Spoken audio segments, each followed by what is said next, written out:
estemos acá, perdón la demora, lo hacemos cortito, empecemos directamente. Un abrazo grande. Adelante, Wanda Cornisten, entonces, con tu presentación, por favor. Perfecto, buenas tardes a todos. Mi nombre es Wanda Cornisten, yo soy miembro de la Comisión de Infecciones Asociadas al Cuidado de la Salud y Seguridad del Paciente de SADI y miembro también de la Comisión Directiva. También pertenezco al Comité de Infectología Crítica de la SATI y soy la jefa del Servicio de Prevención y Control de Infecciones del Hospital Universitario Austral. La idea de hacer esta reunión virtual es para poder actualizar o por lo menos mostrarles unas recomendaciones que hicimos interinstitucionales, de los cuales participaron sociedades científicas, participó SADI, por supuesto en nombre de IACS, SATI, ADESI y el INE en representación también del Ministerio de Salud de la Nación. Este documento está libre en acceso por la página de SADI y al alcance de todos los que quieran leerlo. Lo que vamos a trabajar fundamentalmente es en la prevención y control de infecciones por COVID-19.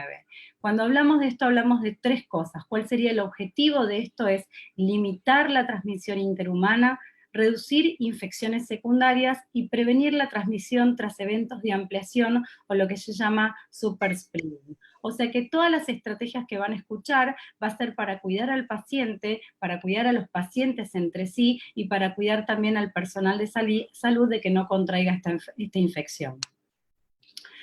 En principio, y voy a volver a este concepto varias veces, tenemos que tener en claro cómo se transmite el virus. Esto no es el sarampión ni es la tuberculosis, es un virus que se transmite a través de gotas. La transmisión por gotas se da cuando uno estornuda, cuando uno tose, cuando uno habla y salpica estas gotas, y es contacto directo cuando tomo contacto con esas gotas, o es contacto indirecto cuando toco alguna superficie donde quedaron alojadas estas gotas y a través de mis manos y tocarme la nariz, la boca o los ojos, lo llevo hacia mi cara. O sea, todas las medidas que vamos a hablar de protección tienen que ver con la forma de transmisión. Si no tenemos en cuenta esta forma, es difícil aplicar las medidas en los distintos entornos. Hay tres puntos claves que uno tiene que pensar cuando piensa en prevención y control de infecciones y hablando puntualmente de COVID. Las modificaciones edilicias son uno muy importante y ahora lo vamos a desarrollar, las normas y procedimientos y la implementación del equipo de protección personal. Cuando hablamos de modificaciones edilicias, hablamos de barreras físicas. Por ejemplo, si nosotros tenemos un administrativo, que es el que el primero va a tener contacto con el paciente, que no tiene una protección, por ejemplo, una ventanilla o una ventana, probablemente necesitemos transformar ese espacio para que el administrativo, que es el primero que va a tomar este contacto, esté protegido. Esas son modificaciones edilicias que vamos a tener que hacer. También tenemos que tener en cuenta las salas de aislamiento, qué características tienen, que haya aireación. Siempre me preguntan qué significa una buena aireación. La realidad es que uno quisiera tener presión negativa en las habitaciones, teniendo en cuenta que cuando uno tiene esa presión negativa, los virus en general quedan en la habitación y no salen hacia afuera, pero sin embargo no todos los establecimientos cuentan con estas habitaciones y en este caso lo que dice el CDC, la Organización Mundial de la Salud, es poder tener una aireación, aunque sea unidireccional, hacia afuera de cualquier lugar a donde estén los pacientes aislados. Todo lo que es edilicio requiere de una colaboración institucional, por lo tanto hay que ponerlo en agenda, hay que ponerlo y desarrollarlo, porque de esto dependen también las estrategias de prevención. El segundo punto son las normas y procedimientos. ¿Para qué sirven? Para minimizar o prevenir la exposición. Es esto de decir, las personas que son casos sospechosos o caso confirmado, no pueden tener visitas, limitar el ingreso del personal. Si nosotros podemos entender o hacer entender de que cuanto más gente entra, más riesgo tenemos de nuestro personal, vamos a entender que estas normas y procedimientos van a ayudar a estandarizar el cuidado de los pacientes. O sea que limitar el ingreso, realizar cohortes para poder llevar a cabo la mayoría de las internaciones que se requieran, y también aplicar los bundles, no solo los bundles de prevención en general, sino los bundles de cuidado de los pacientes. Y en tercer punto, que no es menor, es la implementación del equipo de protección personal, que vamos a verlo, cómo lo vamos a definir, que tiene que ver con los riesgos que tiene cada persona al tomar contacto con estos pacientes, el buen uso del equipo. Sabemos que los insumos son finitos y que los tenemos que cuidar, lo que tenemos que hacer es tenerlos en el momento que los necesitamos para la práctica que queremos llevar a cabo, y por supuesto tiene una parte muy importante, la capacitación. Siempre en control de infecciones sabemos que hay que ponerse y sacar los equipos, pero en esta pandemia hay que saber cómo hacerlo. En ese cómo hacerlo tenemos que hacer ejercitación del personal, hacer simulacros, la gente tiene que aprender a ponerse y a sacar el equipo de protección personal, porque esa es la clave del éxito. No así qué me pongo, que ahora lo vamos a hablar, sino cómo me lo pongo y cómo minimizo el riesgo de contaminación. Como recomendaciones generales, todo lo que yo hoy voy a hablar está en el documento que les mencioné, está de libre acceso para cualquiera en la página de SADI, y se basan fundamentalmente de las recomendaciones de la Organización Mundial de la Salud y el CDC. ¿Cuál es el objetivo de todas las recomendaciones? Es evitar la transmisión de virus respiratorios a través del diagnóstico precoz y el aislamiento institucional de los infectados. Es proteger al paciente y al personal de la salud. Por eso decimos que nunca podemos trabajar solos, que necesitamos un comité de emergencia de COVID-19 en cada institución, generar un grupo de líderes donde todos nos alineemos y donde compartamos este camino tan difícil y que podamos delegar funciones para que se lleven a cabo. La prevención tiene 3 puntos importantes. Uno son los circuitos, otro es el diagnóstico y otro lo que tiene que ver con el equipo de protección personal y la higiene, ya sea de manos y ambiental. ¿Qué son los circuitos? Circuitos significa organizar la atención sanitaria. Tenemos que establecer caminos de pacientes con cuadros de infección respiratoria, de lo que le llamamos nosotros de tos, etiqueta de tos, versus el resto de los pacientes. Ya desde el ingreso a la institución hay que establecer 2 circuitos diferentes, donde haya un triage, donde tengamos un espacio para los respiratorios versus los no respiratorios. Esta triage tiene que tener ciertas características. En general en el triage no necesitamos hacerle ningún control específico al paciente, sino más bien desviar la atención a los lugares a donde se puede recibir estos pacientes de la mejor manera o de la manera más segura. Ahí podemos tener salas de aislamiento para aislamiento respiratorio, que si pudiéramos contar con filtro cepa siempre es de buena práctica, digamos, y después áreas de internación. Yo les cuento lo que hicimos en el Austral. Nosotros generamos un espacio que es una carpa, donde se ven los respiratorios o los que reúnen aparte la definición de caso sospechoso, y directamente sin entrar al hospital, la enfermera de triage los deriva a esta carpa, y en la carpa misma, un profesional vestido con el equipo de protección personal hace el examen físico y determina el grado de atención que necesita el paciente. Esta división no es que uno necesite una carpa, pero sí necesita un circuito, una línea donde los pacientes no se mezclen.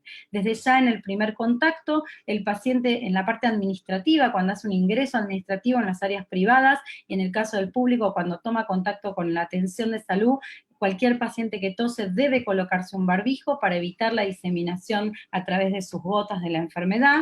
Entonces ya tenemos un paciente cubierto con un barbijo quirúrgico y que va a poder ser asistido en un espacio específico para este tipo de pacientes.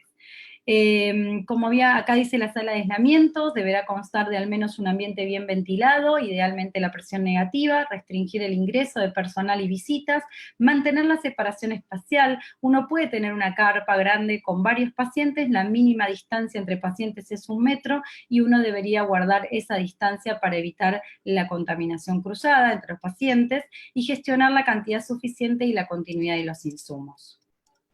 ¿Qué significa insumo suficiente? Lo pongo en agenda porque sé que muchos de nuestros colegas, muchos estamos preocupados por este tema.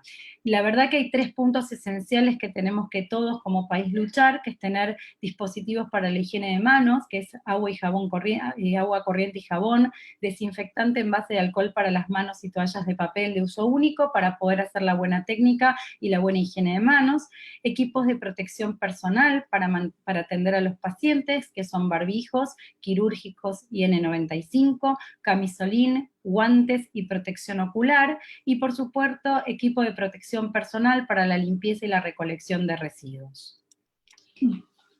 El segundo punto dijimos que era el diagnóstico. El diagnóstico necesitamos que sea rápido, porque claramente cuando uno tiene el diagnóstico confirmatorio de COVID, uno sabe que lo tiene que internar. Esto, por supuesto, puede ser a medida que pase el tiempo y la dinámica de la epidemia, puede ser diferente el accionar, pero tenemos que saber que el diagnóstico es lo que nos va a marcar el paciente que tiene o no tiene la enfermedad y debe ser rápido.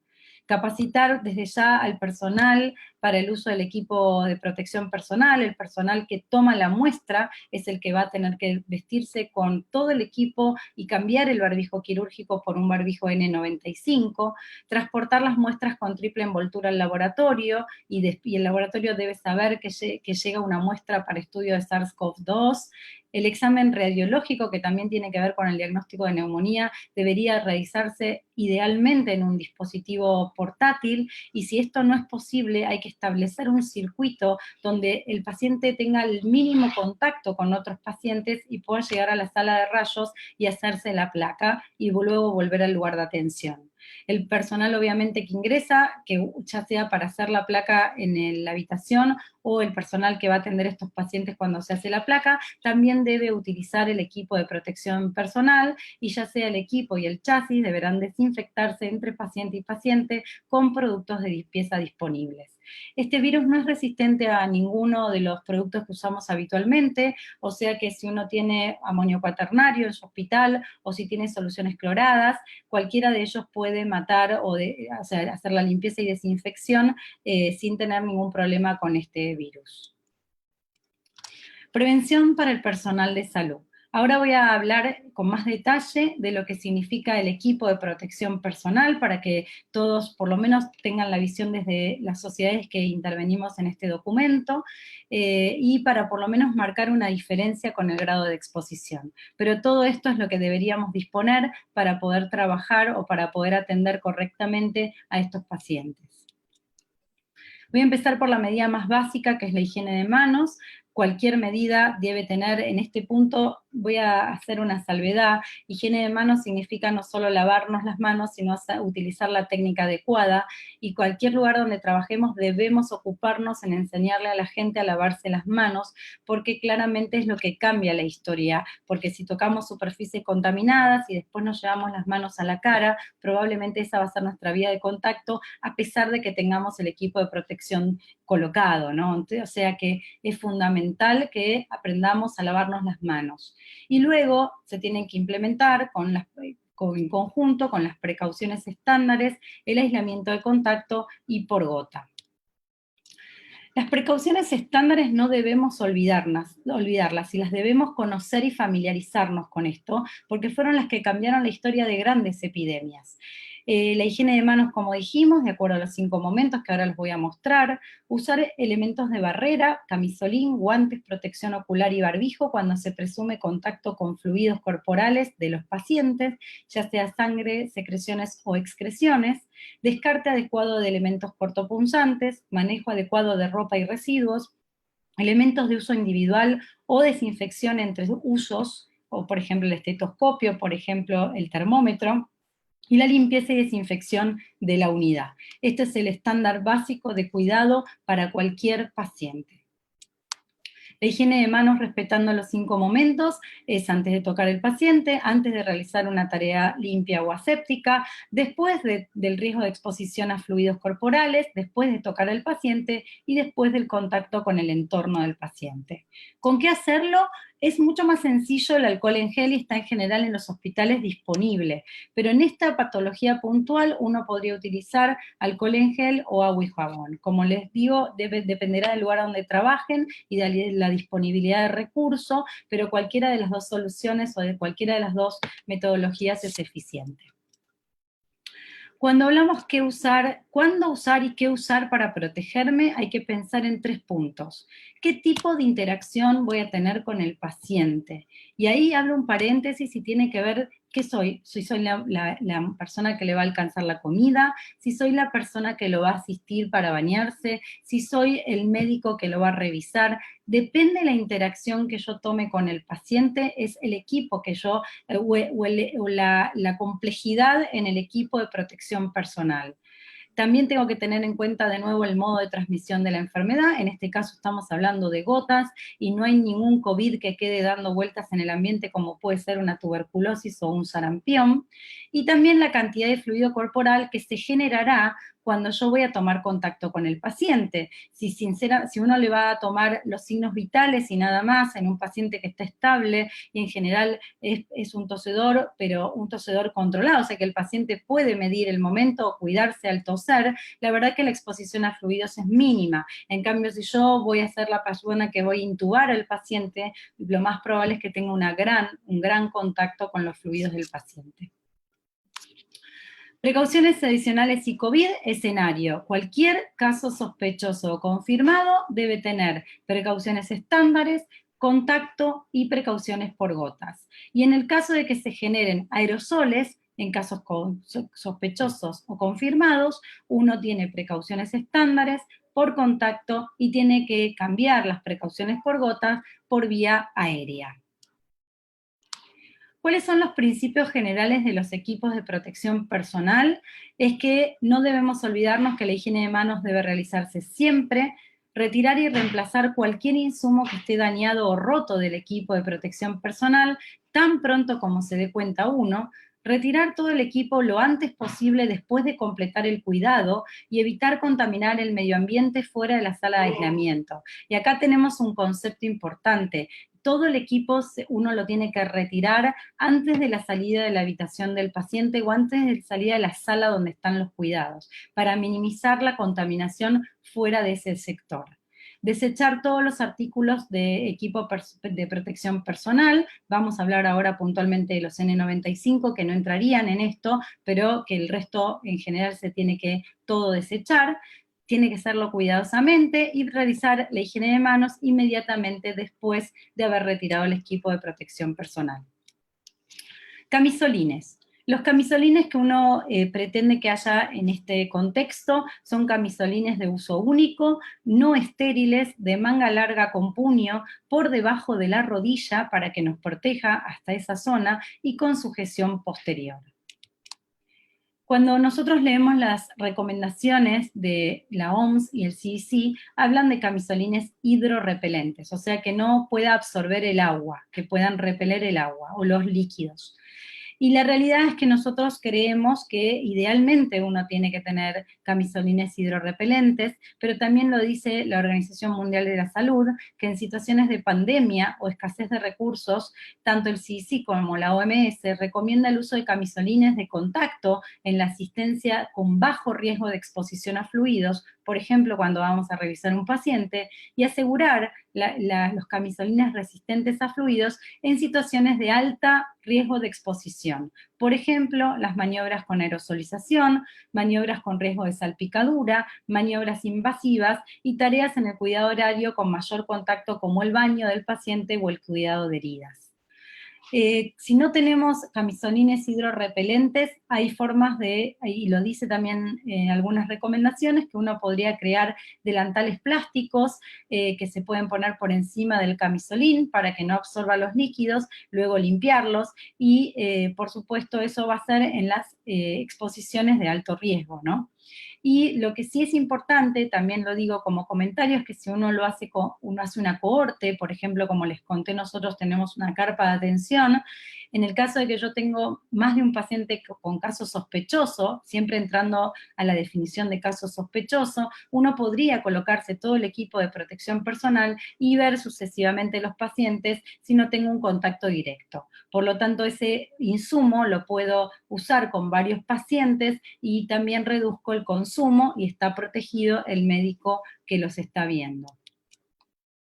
El barbijo N95. El barbijo N95 en general es un dispositivo que se usa en la cara, que tiene que cubrir al menos la nariz y la boca, y se usa para reducir el riesgo del usuario de inhalar partículas peligrosas en el aire, gases o vapores. En general se utiliza para el aislamiento que se transmite a través de vía aérea, y en el caso de aislamiento por gotas, se lo utiliza cuando yo voy a hacer medidas o maniobras de generación de aerosoles, como dijimos, aspiración de secreciones en circuitos abiertos, toma de muestra de hisopado nasofaringio, el esputo inducido, que no se sugiere para nada, pero sería una práctica que aerosoliza, traqueostomía, ventilación manual, ventilación no invasiva con presión positiva, ventilación invasiva de alta frecuencia, la higiene bucal, la fibrobroncoscopía. Todo esto son algunos de los ejemplos que generan aerosoles y donde nosotros tendríamos que cubrirnos con barbijo N95. Acá los repetimos y esto queda en el documento para todos aquellos que están online hoy y para que vean cuáles son aquellos de alto riesgo.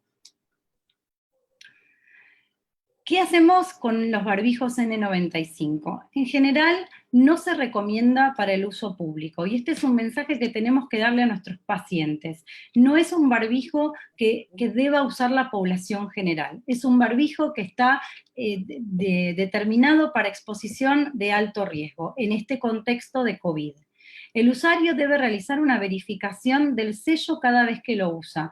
Para usar este insumo hay que saber usarlo, entonces cuando lo colocamos, que ahora vamos a ver cómo se coloca, tenemos que hacer una prueba para ver que no haya fuga alrededor del barbijo, porque si no, claramente no nos protege. En general es soplar hacia afuera con fuerza y ver que no salga aire alrededor del barbijo.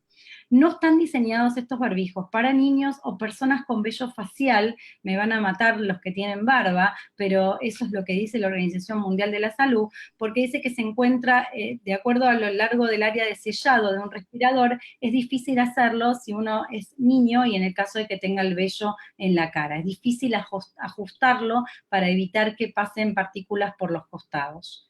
El usuario debe realizar higiene de manos después de tocar una máscara N95 usada, y se aclara que en situaciones de pandemia las máscaras N95 pueden ser de uso extensible, no mayor a 4 horas consecutivas y reutilizables. ¿Qué significa esto? Que nosotros podemos utilizar este barbijo si no tiene ninguna salpicadura, si no está sucio, si no está mojado, lo podríamos aprender a sacarlo y colocarlo en una bolsa de papel, que es donde mantienen el barbijo en las mejores condiciones, y poder utilizarlo con otro paciente. La máscara entonces tiene que ser desechada cuando tiene sangre, secreciones respiratorias o nasales u otros fluidos corporales de los pacientes, o claramente esté dañado, y usar un protector facial limpiable, que lo vamos a hablar, es una máscara sobre el respirador N95 cuando sea posible, para reducir la contaminación de la superficie del respirador. Esto hace que prevenga que cuando haya aerosolización protejamos ya sea los ojos, las mucosas, y a su vez tengamos una protección extra sobre el barbijo. Aquellos que no tienen esta máscara que vamos a hablar, este protector facial, la Organización Mundial de la Salud habla de que se podrían utilizar máscaras quirúrgicas por encima del respirador para prevenir esto y para aumentar su durabilidad. Nosotros desde la SADI creemos que lo ideal es tener un protector facial limpiable que nos protege todas las mucosas, en este caso, y aparte protege el N95. Colgar los respiradores usados en un área de almacenamiento designado o mantenerlos en un recipiente limpio y transpirable, como la bolsa de papel, y minimizar, por supuesto, la posible contaminación cruzada, almacenando los respiradores para que no se toquen entre sí y la persona que usa el respirador esté claramente identificada. Los contenedores de almacenamiento claramente deben desecharse o limpiarse regularmente. El barbijo quirúrgico en general es la prevención habitual que utilizamos para cualquier enfermedad que se transmite a través de gotas. También lo usamos para el personal de salud que evalúa casos sospechosos, ahora lo vamos a ver los distintos escenarios, y también para el paciente con fiebre y síntomas respiratorios. Acá tenemos el listado de todas las enfermedades que se utiliza el barbijo quirúrgico, pero recuerden el personal de salud que está en el caso de la evaluación del caso sospechoso, y pacientes con fiebre y síntomas respiratorios.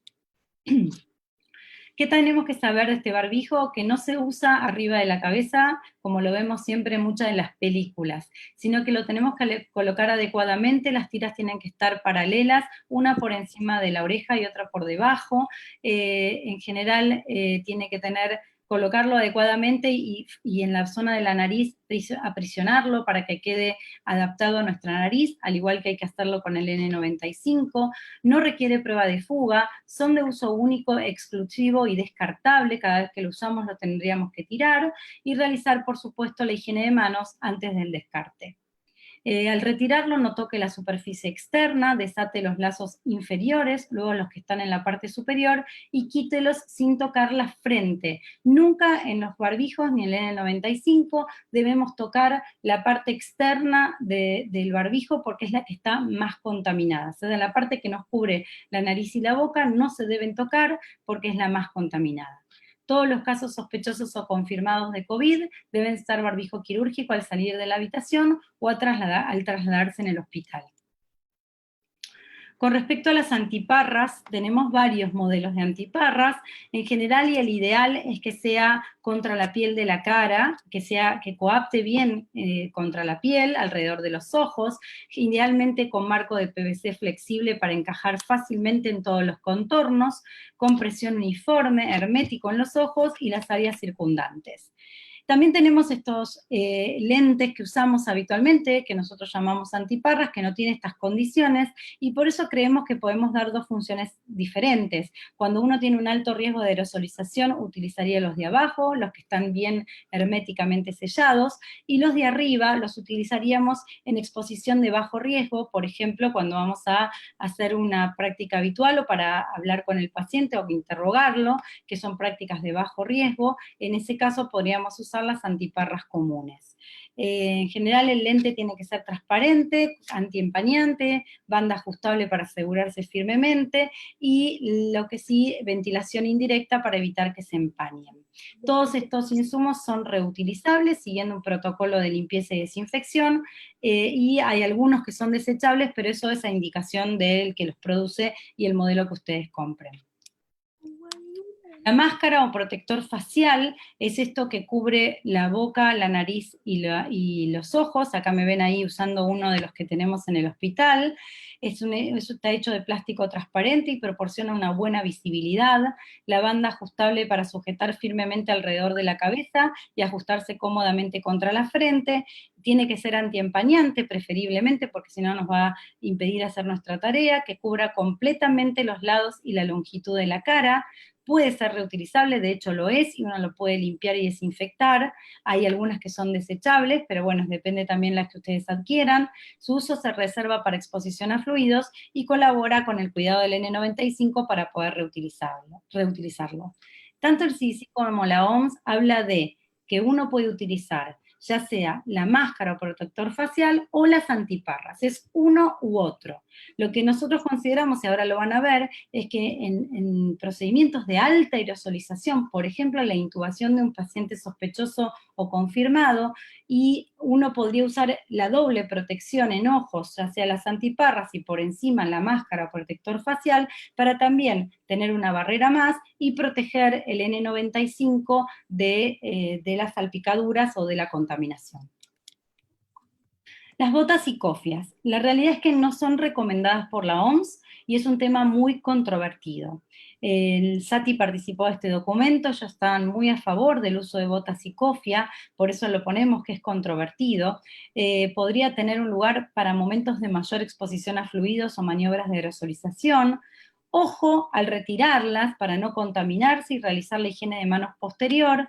No sería necesario utilizar las botas si tengo el calzado impermeable, y esto es un concepto general. En general la gente que trabaja en áreas de críticas debería siempre utilizar calzado impermeable porque siempre están en riesgo de salpicaduras y en riesgo de tener contacto con fluidos. La cofia en general se recomienda para la gente que tiene pelo largo, no hay una recomendación formal ni del CDC ni de la OMS para que uno lo utilice en forma rutinaria, y tanto las botas como las cofias es de un solo uso. Este es un gráfico que nos resume un poco lo que estamos hablando. Ahora vamos a hablar de cada uno de los escenarios que nos facilitó la gente del Hospital Italiano, y en general lo que estamos viendo y lo que estaba comentándoles: maniobras con aerosoles o unidades críticas, máscara facial, antiparras, barbijo N95, camisolín, hidrorrepelente y guantes. Estos guantes pueden ser de vinilo o de nitrilo, no importa, tienen que estar, no necesitan ser estériles, y lo que tienen que estar es en buenas condiciones, sin roturas ni rajaduras. En segunda instancia, los contactos con pacientes o riesgo de exposición a fluidos corporales son aquellos que tienen antiparras, barbijo quirúrgico común, camisolín hidrorrepelente y guantes.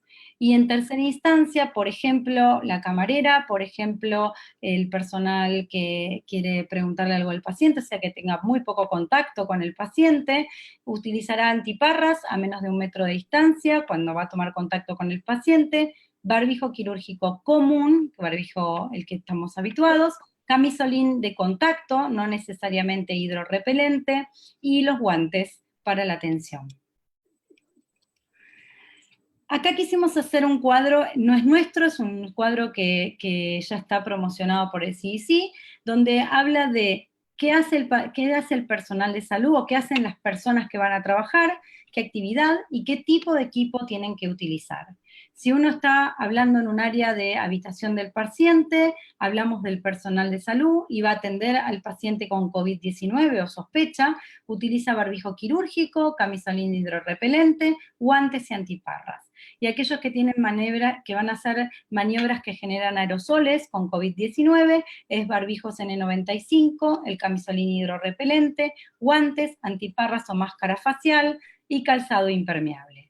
El personal de limpieza de esa habitación, que va a entrar en contacto en la habitación del paciente, debe usar barbijo quirúrgico, camisolín, guantes, antiparras y botas o zapatos cerrados. Acá es donde decimos el uso de estas botas para que no se salpique el personal de limpieza, que toma contacto con con agua fundamentalmente. Y los familiares, que como dijimos, restringir las visitas, que no ingrese nadie, pero en el caso que estuvieran, o por ejemplo en el caso de los pacientes pediátricos, que es el cuidador, el que va a estar al lado del paciente, debe usar barbijo quirúrgico, camisolín y guantes.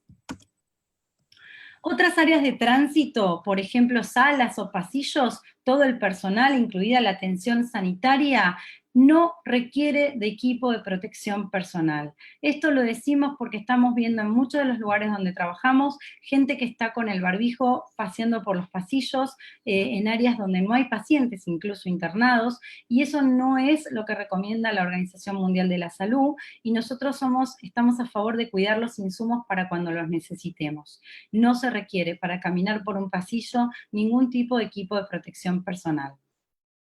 Con respecto al triage, el personal de salud, en general, cuando el examen preliminar no involucra el contacto directo, lo que se sugiere en el triage es mantener una distancia al menos de 1 metro y no requiere equipo de protección personal. Es cierto que si nosotros estamos en contacto con las enfermeras del triage, muchos dicen que en general, si no tengo un vidrio ni nada que nos pare del contacto de esto de 1 metro, el paciente se mueve, se acerca un poco más, la verdad es que podríamos ponerle y le colocamos un barbijo quirúrgico para el lugar a donde están en el triage. Si tuviéramos un vidrio o tenemos una distancia mayor, no necesitarían ni siquiera barbijo quirúrgico. Los pacientes con síntomas en el triage, o sea que no tienen ninguna actividad, mantener esa distancia, y por supuesto el paciente debe vestirse con un barbijo quirúrgico, y el paciente asintomático no requiere equipo de protección personal. Con respecto al laboratorio, el personal de laboratorio, voy a hablar específicamente de aquellos que toman las muestras. Ese personal debe usar, acá hay un error, pero es el personal que toma las muestras debe usar el barbijo N95, como lo mencionamos, y aquellos que manipulan muestras, barbijo quirúrgico, camisolín, guantes y antiparras. En las áreas administrativas, ningún personal requiere de equipo de protección personal. Esto es una guía. Yo sé que hay áreas administrativas que toman contacto muy estrecho con los pacientes. Lo que nosotros en el hospital decimos es aumentar la distancia y estamos estableciendo medidas de cuestionario o a preguntarle al paciente y mismo de carteles donde el paciente mismo que tenga síntomas respiratorios no llegue a áreas donde no debe estar, sino que siga los circuitos habituales de atención de paciente con cuadro respiratorio. Áreas fuera de la internación, ¿qué pasa con consultorio externo? Con respecto al personal de salud, si la actividad que va a hacer fue ese examen de pacientes con síntomas respiratorios, se tiene que colocar barbijo quirúrgico, camisolín, guantes y antiparras. Si lo que va a hacer examen de pacientes sin síntomas respiratorios, no utiliza las precauciones estándares según riesgo de actividad. O sea, esto significa aplicamos, si yo voy a hacer una curación de heridas, puntualmente en ese contexto me tengo que colocar el camisolín y los guantes, en el caso de las precauciones estándares, pero no por una precaución debido a la diseminación o debido a la forma de contagio, sino porque son las medidas estándares. Pacientes con síntomas respiratorios, si no tienen ninguna actividad en consultorio, hay que darles un barbijo quirúrgico, y el paciente sin síntomas no requiere equipo de protección personal. ¿Qué pasa con la limpieza? Antes y después de la consulta de pacientes con síntomas respiratorios deben colocarse barbijo quirúrgico, camisolín hidrorrepelente, guantes antiparras, botas o zapatos cerrados. Las salas de espera, pacientes con síntomas respiratorios, que nosotros ya sabemos y dijimos que le tenemos que dar un barbijo quirúrgico, moverlos en una zona de aislamiento y separarlos del resto, y si no es factible, mantener al menos 1 metro de distancia entre paciente y paciente. Y los pacientes sin síntomas no requieren ningún equipo de protección personal. En áreas administrativas, todo el personal, incluyendo el personal de salud, no requiere el uso de ningún equipo de protección personal, y en el área de triage, lo que dijimos, mantener la distancia, tratar de, si no examina, no colocarle el equipo de protección, y si no tenemos ninguna medida de protección al personal, le colocamos el barbijo quirúrgico a la persona que hace el triage. ¿Qué pasa con el personal administrativo? Dijimos, en los puntos de ingreso no requiere nada, en general tratemos de que tengan una separación física, y en el caso de las ambulancias, que hemos visto tantas imágenes que a nosotros nos pone mal, porque en general no son las que se recomiendan desde la Organización Mundial de la Salud, no se recomienda la vestimenta de ébola para estos cuadros, sino que solamente es barbijo quirúrgico, camisolín hidrorrepelente, guantes y antiparras. El chofer, como mantiene una distancia y si no toma contacto no requiere equipo, y si toma contacto le vamos a poner el mismo equipo que utiliza los miembros de salud o el equipo de salud. Los pacientes con síntomas sospechosos deben usar un barbijo quirúrgico, y la limpieza con las mismas recomendaciones que hablamos previamente. No es menor, quizás es lo más importante, es cómo nos ponemos y nos sacamos el equipo de protección personal. Lo digo porque ahí es donde tenemos el mayor error y donde se vio, donde más gente también se contagia del personal de salud.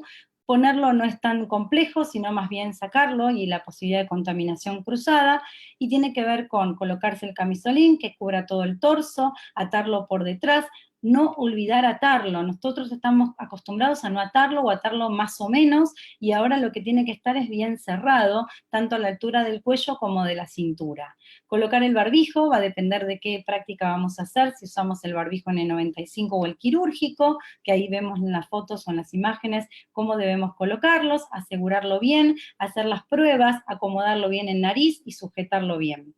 Luego vienen las antiparras o la máscara facial, dependiendo de la actividad que vamos a hacer, y como les comenté, una excluye la otra, y salvo en estas situaciones que dijimos, que no tengamos antiparras que se fijen bien a la zona alrededor del ojo, entonces en ese caso podríamos usar ambas juntas, pero es en casos de alta aerosolización. Y por último, los guantes, que se extienden para que cubran el puño de la bata de aislamiento. Con respecto a la técnica de extracción, no hay una sola, hay varias. Yo les voy a mostrar una que publica el CDC. Nosotros en el hospital ahora les cuento cómo lo hacemos, porque hacemos en vez de 2 pasos 1, pero básicamente lo que hice es retirar los guantes, higienizarse las manos, luego retirarse lo que es las antiparras o la máscara facial, los guantes con la técnica de no contaminación, la que usamos siempre para no tocar las superficies, o sea, de tal manera de que no tomamos contacto con la superficie contaminada, luego la higiene de manos, luego las antiparras o la máscara facial, luego el camisolín de atrás hacia adelante y en forma de rulo, lo que le decimos, lo vamos agarrando de la zona más limpia y lo vamos enrollando sobre la zona más contaminada, luego el barbijo, y la higiene de manos. Nosotros en el hospital lo que hacemos es en un solo paso, esto estamos hablando de cuando utilizamos un solo guante, hay técnicas diferentes cuando utilizamos doble guante que se usa exclusivamente